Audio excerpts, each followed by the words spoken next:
Em nome do Pai, do Filho e do Espírito Santo. Amém. Palavra da salvação. Meu irmão e minha irmã, o livro dos Atos dos Apóstolos nos exorta: não é justo que negligenciemos a palavra de Deus. Por isso eu te convido, meu irmão, te convido, minha irmã, a aproveitarmos bem este nosso momento do dia, quando nós reservamos para escutar a mensagem da Escritura. É necessário que nós busquemos todos os dias nos alimentar desta palavra. Te convido a permitir que esta voz ressoe no seu coração e que ela possa produzir muitos e bons frutos, de modo que você compreenda a sua identidade, a sua missão, o seu compromisso como cristão, para realizarmos juntos o reino que o Senhor pede de cada um de nós. Vamos juntos acolher a mensagem do Evangelho.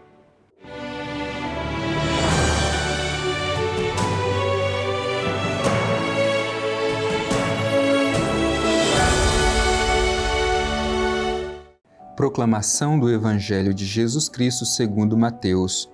Glória a vós, Senhor. Os 11 discípulos caminharam para a Galileia, à montanha que Jesus lhes determinara. Ao vê-lo, prostraram-se diante dele. Alguns, porém, duvidaram. Jesus, aproximando-se deles, falou: todo o poder foi-me dado no céu e sobre a terra. Ide, portanto, e fazei que todas as nações se tornem discípulos, batizando-as em nome do Pai, do Filho e do Espírito Santo, e ensinando-as a observar tudo quanto vos ordenei. E eis que eu estou convosco todos os dias, até a consumação dos séculos. Palavra da salvação. Glória a vós, Senhor.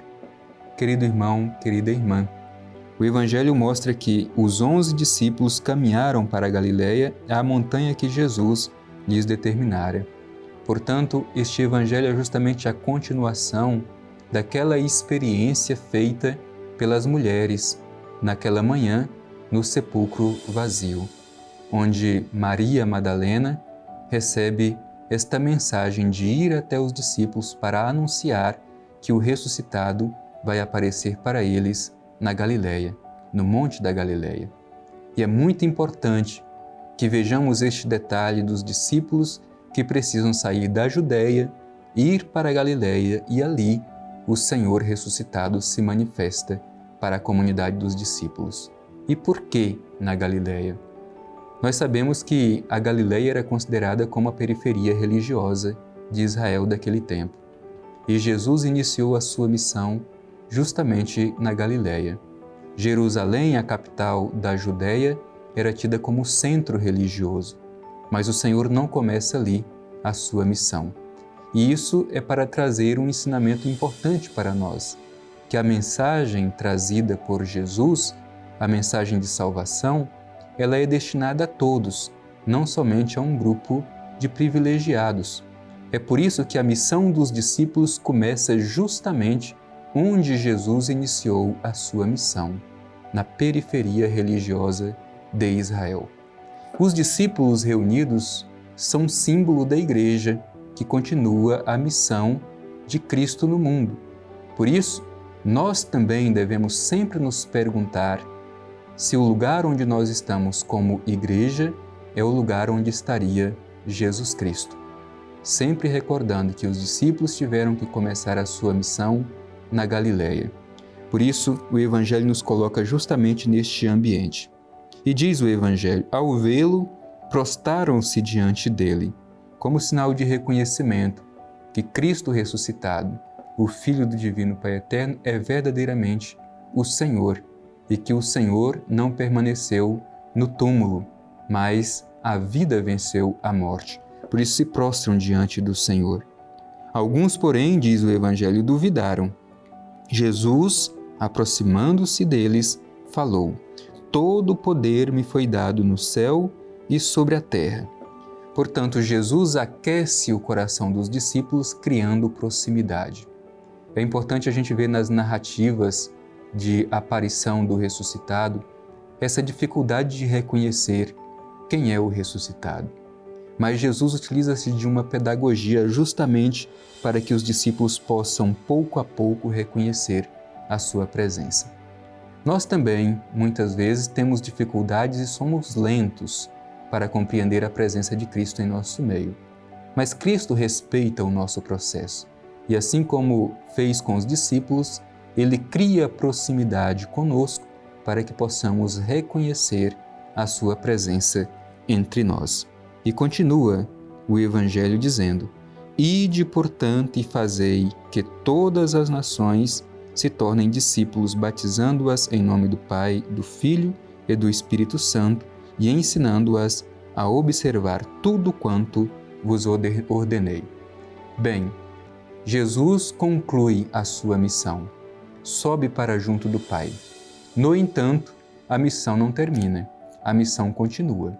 E quem continua esta missão? Os discípulos de Jesus. Ele sobe para o Pai, mas deixa esta missão aos discípulos. E qual é a missão? Ide e fazei todas as nações se tornarem discípulos. Portanto, qual é a missão da Igreja no mundo?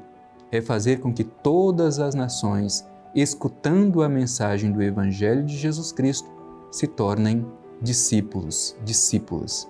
Esta é a minha missão, esta é a sua missão como Igreja. Ir a todas as nações, anunciar o Evangelho e, como diz aqui o texto, batizando-as em nome do Pai, do Filho e do Espírito Santo. Portanto, o mistério trinitário já fica muito claro aqui nessas expressões de Jesus no Evangelho que terminamos de ouvir. Portanto, não nos acomodemos, assumamos a missão que o Senhor nos confia: ir para todo o mundo e anunciar o Evangelho, batizando em nome do Pai, do Filho e do Espírito Santo e ensinando a observar tudo quanto foi ordenado por Cristo. E o Evangelho conclui dizendo assim: Eis que estou convosco todos os dias até a consumação dos séculos. Os discípulos recebem este mandato. No entanto, eles não estão sozinhos. Cristo continua presente. E como Cristo continua presente entre os seus discípulos? Pelo seu Espírito. Portanto, a própria liturgia nos coloca dentro desta pedagogia catequética para compreender a missão de Cristo e a missão da Igreja. A missão da Igreja é continuar o prolongamento da missão de Cristo no mundo de hoje, e Ele sempre se faz presente pela força do seu Espírito. Por isso, é preciso que deixemos ressoar dentro de nós essa expressão de Cristo: Eis que eu estou convosco todos os dias até a consumação dos tempos. Portanto, meu irmão e minha irmã, que esta palavra do Evangelho seja para cada um de nós uma mensagem de encorajamento.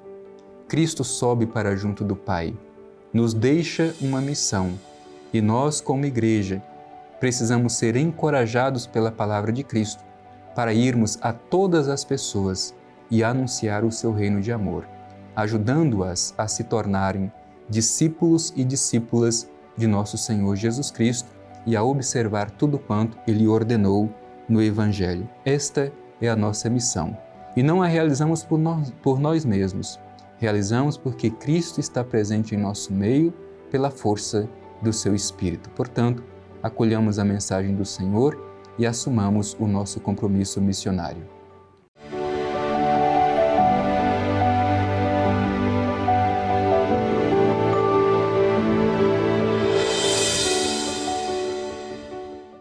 Concluindo este nosso encontro ao redor da Palavra de Deus, onde recebemos de Cristo, que sobe para junto do Pai, este mandato missionário para irmos a todas as nações, fazê-las discípulos, discípulas, batizando-as em nome do Pai, do Filho e do Espírito Santo e ajudando-as a observar tudo quanto Ele ordena no seu Evangelho.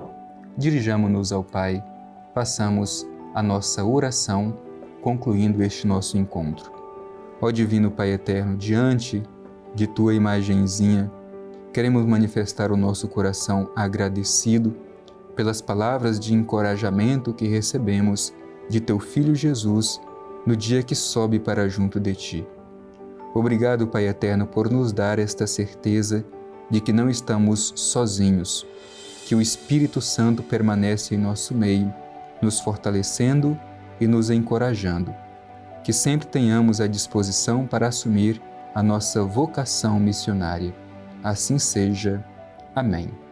O Senhor esteja convosco, Ele está no meio de nós. Abençoe-vos o Deus Todo-Poderoso, Pai, Filho e Espírito Santo. Amém.